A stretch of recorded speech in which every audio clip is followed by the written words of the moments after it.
Greetings, YouTube, and welcome to episode 78 of the 4,000 Question Challenge. Alrighty, here we go. Who is someone who frightened you and how? Well, now, because my anxiety and depression are more under better control, I can actually be startled. There was a time in my life when I couldn't be startled because I was so hypervigilant.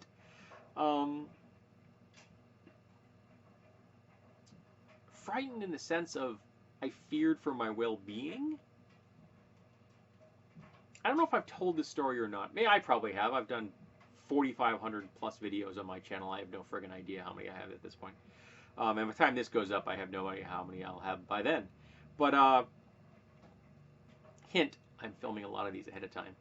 But I was walking down Elm Street in Manchester, New Hampshire one day, back when I didn't have a driver's license or a car. So I did spend a lot of time walking. And there is kind of an unspoken form of communication between men, where if you spot a guy and you have eye contact, there's some kind of your space and my space, we're okay with each other. It's very subtle. It's a social contract. I've never had it explained, but I know it happens all the time. We're just like, just this very subtle nod, just acceptance that everything's fine. Well, I looked at a guy in the eyes, and I knew I was dead. I knew that to this person, I was just a piece of meat. That I was not a human. That he was a complete and utter sociopath. And I was frightened. A lot. Never encountered it again? Never want to.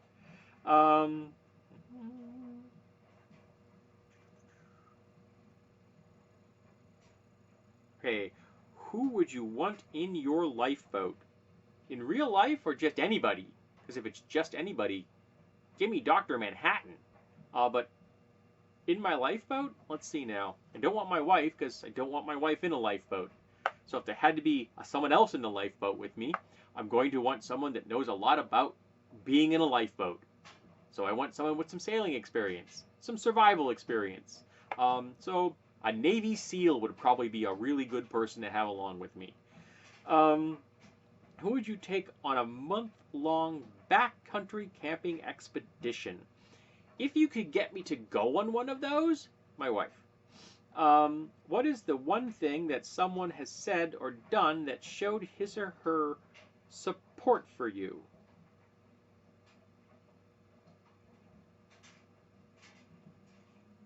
That would be my wife. And one day I was in tears. And I was embarrassed that I was in tears. Because I had not accepted myself well at that time in my life.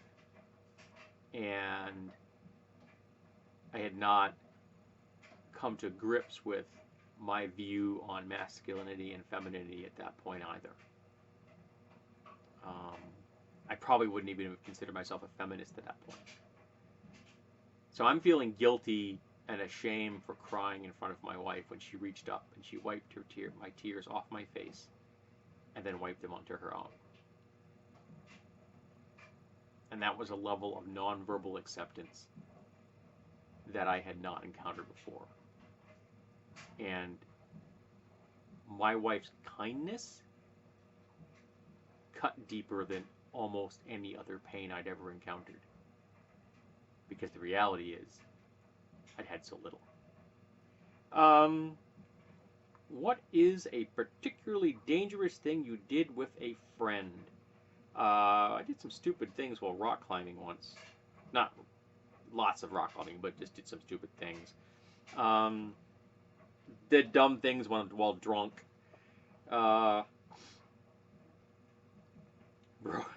Broke more than one thing while drunk.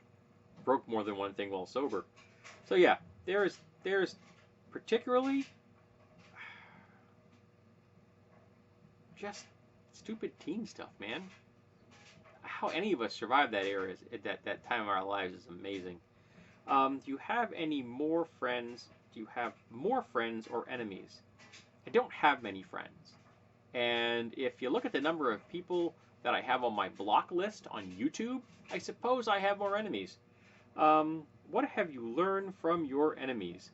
To be honest, to give a whole lot less of a shit about what people think about me. Alrighty, this is going to be one of those little sections where it starts out with a question and then there's a follow-up section. So the lead into this is, do you ... Do you get embarrassed when people do something special for you? I don't believe anymore. I'm not sure what they'd have to do to make me feel embarrassed. I don't know if they could.